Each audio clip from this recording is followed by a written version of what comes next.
On the morning of August 13, 2018, Chris Watts stood on his front lawn in Frederick, Colorado. He was talking to a local news camera. He was asking the public for help finding his pregnant wife and his 2 little girls. He was crying. Shanann was in a shallow grave in the dirt of an oil field 40 miles away. Bella and Celeste, 4 years old and 3 years old, were submerged inside separate crude oil storage tanks at the same site. They had been put there alive. Their father knew exactly where they were because he had put them there on a morning when Shannon's friends were frantically calling hospitals and the police were beginning their search. Chris Watts was on camera, performing grief, asking for the public's help. He had killed his entire family 14 hours earlier. This is True Crime Explainer, where we follow the evidence and give victims back their story. Subscribe right now. Because what I'm about to show you, about the digital trail that exposed every lie he told, the moment the interrogation cracked him open, and the prison confession where he finally told the truth about what those little girls said and did before they died, is the most devastating true crime case I have ever covered on this channel. Before anything else, before the interrogation, before the oil tanks, before the confession, I want to spend time with the 3 people this case is actually about. Because Shanann Watts, Bella Watts and Celeste Watts were not a backdrop to a story about Chris. They were the story. They were the whole story. Shanann Watts was 34 years old.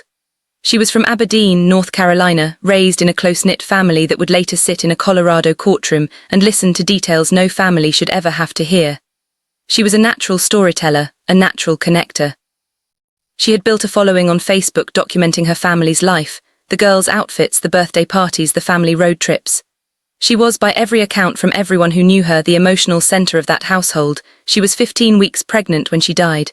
The baby was a boy. His name was going to be Nico. Bella was 4 years old. She called her dad Daddy.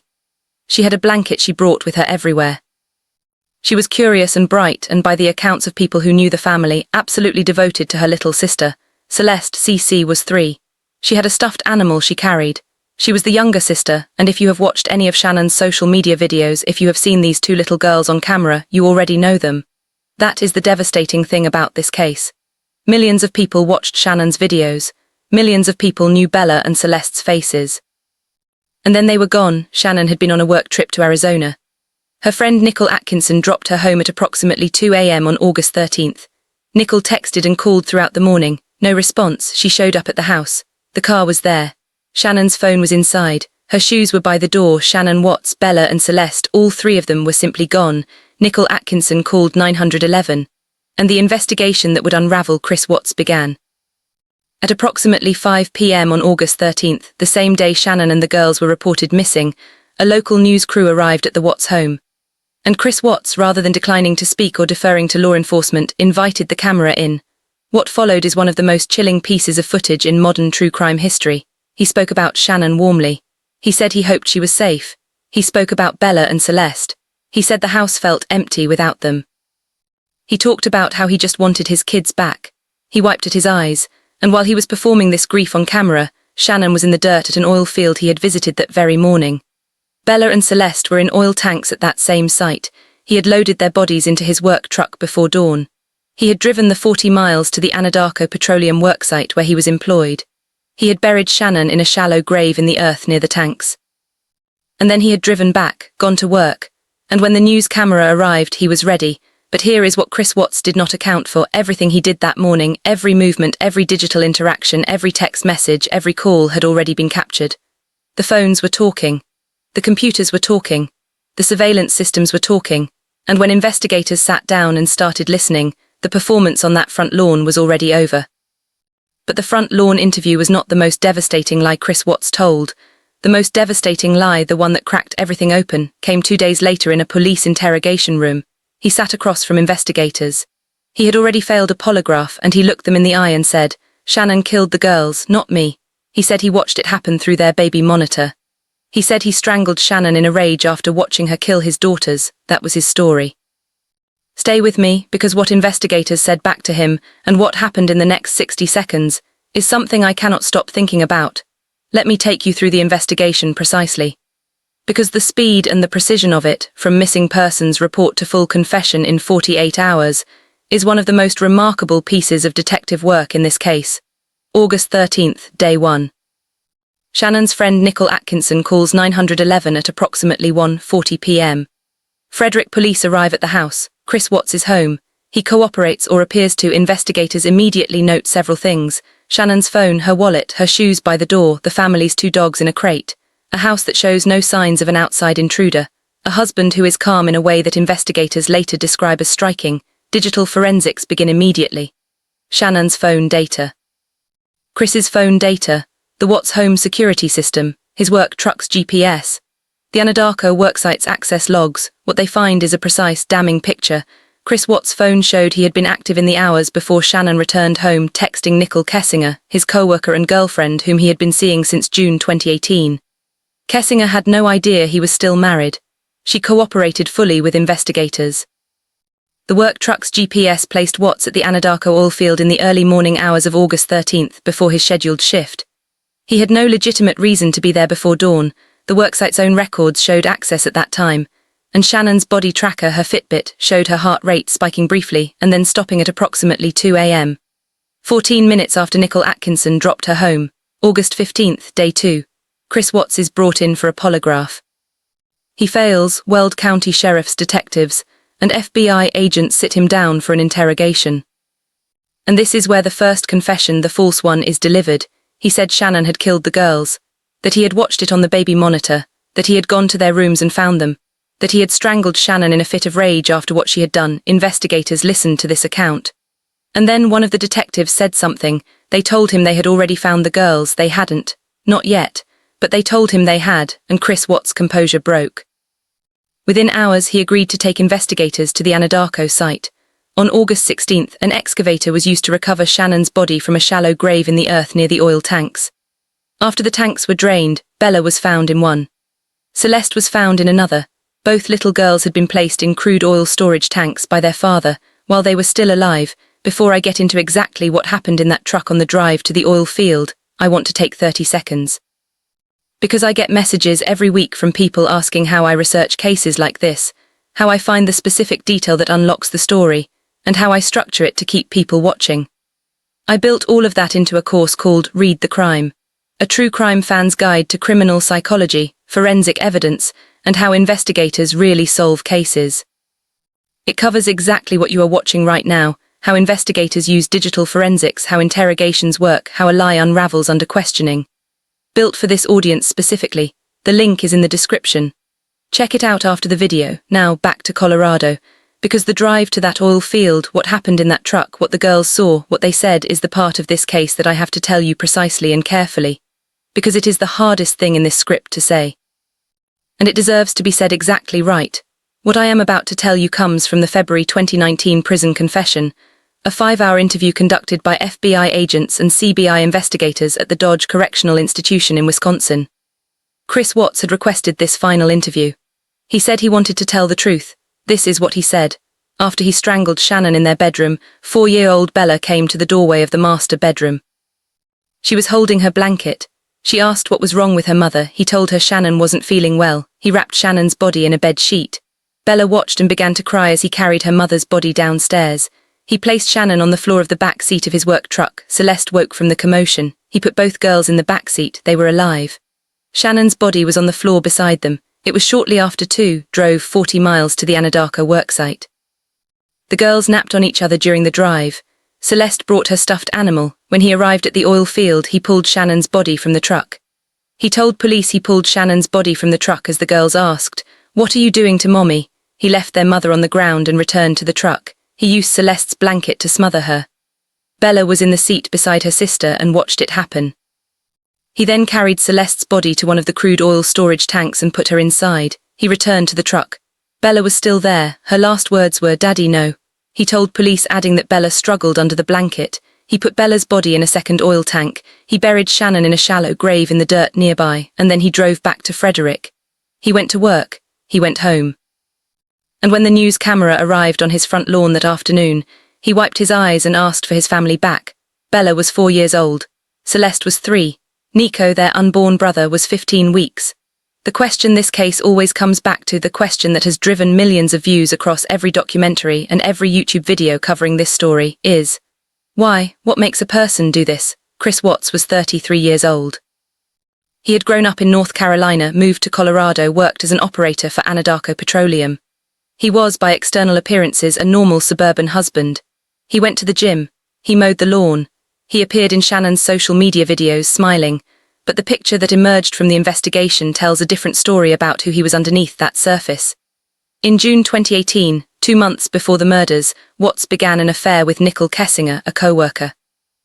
Kessinger later told investigators that Watts had told her he was separated from Shanann. She had no idea he was still living with his wife and daughters. Kessinger described a man who had apparently decided, somewhere in those summer months, that he wanted an entirely different life. A new relationship. A new beginning. A life without the family he had. Shanann had been in North Carolina for 6 weeks that summer, visiting her parents with the girls. During those weeks, Watts had largely stopped communicating with her, short texts, minimal calls. Their finances were deteriorating, the house was behind on mortgage payments. Shanann was excited about a new pregnancy she believed would bring them closer. Watts was planning how to leave. When Shanann returned from Arizona in the early hours of August 13th, she and Watts argued about the relationship, about the separation he was seeking, about whether he was having an affair. And then he strangled her. His explanation, offered in the final prison confession, for what happened to Bella and Celeste was this: he panicked. He did not know what to do. He did not have a plan for the girls. Those words, "I did not have a plan for the girls," are the most chilling sentence in any confession I have read, because they tell you that Bella and Celeste died not even as part of a plan. They died because their father had decided his own fresh start was worth more than their lives. And when they became a complication, he resolved the complication. On November 6, 2018, less than 3 months after the murders, Chris Watts appeared in Weld County District Court and pleaded guilty to all charges against him. 9 counts total. 5 counts of first-degree murder, 1 count of unlawful termination of a pregnancy, for Nico, and 3 counts of tampering with a deceased human body. He pleaded guilty in exchange for prosecutors not pursuing the death penalty, and here is the justice system dimension that this case demands be examined. There was no trial. There were no weeks of testimony, no cross-examination of witnesses, no public airing of the full evidence. Watts pleaded guilty and the deal was done. In exchange for his life, the lives of his wife, his 2 daughters, and his unborn son were resolved in a proceeding that lasted minutes. Shanann's family was devastated by the plea deal. They wanted the death penalty. They felt the agreement denied them the public reckoning they had earned through their loss. Frank Arzusek, Shannan's father, stood at the podium during the sentencing hearing on November 19, 2018. He looked at his son-in-law and he said, "Chris, I forgive you, but what you did I'll never forget." He is 34. He was 34, Bella, she's 4, CC, she's 3. He could barely speak. Cindy Watts, Chris's own mother, sat in that courtroom. She had publicly defended her son in the weeks after the murders. She had suggested Shanann was controlling. She was now watching him sentenced to 5 life terms. Chris Watts said nothing during the sentencing. He stood with his head bowed as each sentence was read. 5 life terms, 3 of them consecutive, plus 48 additional years, no possibility of parole. He was transferred to Dodge Correctional Institution in Wisconsin, moved out of Colorado for his own safety, because even within the prison system, what he had done to those little girls had made him a target. He is there now. He will die there, one of the most important dimensions of this case, and one that is still discussed by researchers and true crime analysts, is what it revealed about the gap between a family's public digital life and the private reality beneath it. Shanann Watts was, in the most genuine sense, a social media documenter of her family's life. She shared everything: the girls' outfits, the family holidays, Chris's workouts, their home. She was not performing a false happiness. She was sharing what she believed her life was, but the same digital world that captured Shannan's joy also captured Chris's betrayal. His texts to Nicole Kessinger, the timestamps on his phone, the GPS in his work truck, the Fitbit that recorded Shannan's final heartbeats. And in the immediate aftermath of the murders, before investigators had all the answers, it was Shannan's own social media archive that investigators combed through. Her friends' messages, the timeline of her life, the texts between her and Chris in the days and weeks before the Netflix documentary American Murder. The Family Next Door, released in 2020, was built almost entirely from this digital archive. Shannan's own videos, her own words, her own recordings of Bella and Celeste. It became one of the most watched true crime documentaries on the platform. The cruel irony of this case is that Shanann documented her family's life so thoroughly, with such love and such consistency, that the record of who they were survived her. Bella and Celeste are preserved in thousands of hours of footage their mother recorded. They cannot be erased. Whatever Chris Watts destroyed on August 13th, he could not erase the digital record of who his daughters were, or who their mother was. And that record is what kept the world paying attention. It is what made this case impossible to look away from. And it is what ensured that Shanann, Bella and Celeste were never reduced to case numbers. Let me address two things that get discussed in every conversation about this case, and that deserve a precise, factual treatment. Nicole Kessinger. She was 30 years old. She had met Watts at work. He told her he was separated. She had no knowledge of the murders until after Shanann and the girls were reported missing, and she immediately contacted police when she heard the news. She cooperated fully with the investigation. She provided investigators with her full communication history with Watts. Without her cooperation, the investigation timeline might have been significantly longer. Kessinger was a victim of Watts' deception. She did nothing wrong. The case against Chris Watts does not depend on her being a villain, and treating her as one is both factually wrong and unfair. The finances. The Watts family home had a mortgage they were struggling to service. There were financial pressures. This has been presented in some coverage as a motive, as if money explains the murders. It does not. Financial stress does not make a person kill his pregnant wife and smother his daughters in a blanket on an oil field. Financial stress was a context. It was not a cause. The cause, as far as any investigation or psychological analysis has been able to determine, was a man who had decided he wanted a different life and concluded, with a cold calculation that forensic psychologists describe as consistent with family annihilator psychology, that the people standing between him and that life needed to be removed. That is what family annihilator psychology tells us. It is not rage. It is not a momentary break. It is a person who reframes his family, the people he is supposed to love most, as obstacles, and then removes them. Shanann Watts was 34 years old. She was 15 weeks pregnant. She was a mother, a daughter, a best friend. She built her family's digital life with love and generosity, and no idea that the man beside her in those videos had already decided to end it. Bella was 4. She had a blanket she carried everywhere. Celeste was 3. She had a stuffed animal she brought on the drive that was the last thing she ever did. Nico was never born. Chris Watts is in a prison in Wisconsin. He will die there. He gave a 5-hour confession in February 2019 in which he told investigators what Bella said to him as he smothered her. He said he told the truth because he wanted to set the record straight, because he wanted people to know Shanann had not killed the girls. He wanted credit for telling the truth about murders he committed. That is who Chris Watts is. He is in Dodge Correctional Institution. He will never leave. Shanann, Bella, Celeste and Nico are buried together in Shannon's hometown of Aberdeen, North Carolina, close to her family. Close to the people who loved them, far from Colorado, far from the oil field, far from the front lawn where a man wiped his eyes and asked for his family back while they were already gone. Say their names in the comments. Shanann, Bella, Celeste, Nico, tell me what part of this case you cannot stop thinking about. Because this community always has the most important things to say, and I read every single one. Subscribe if you haven't, turn on notifications.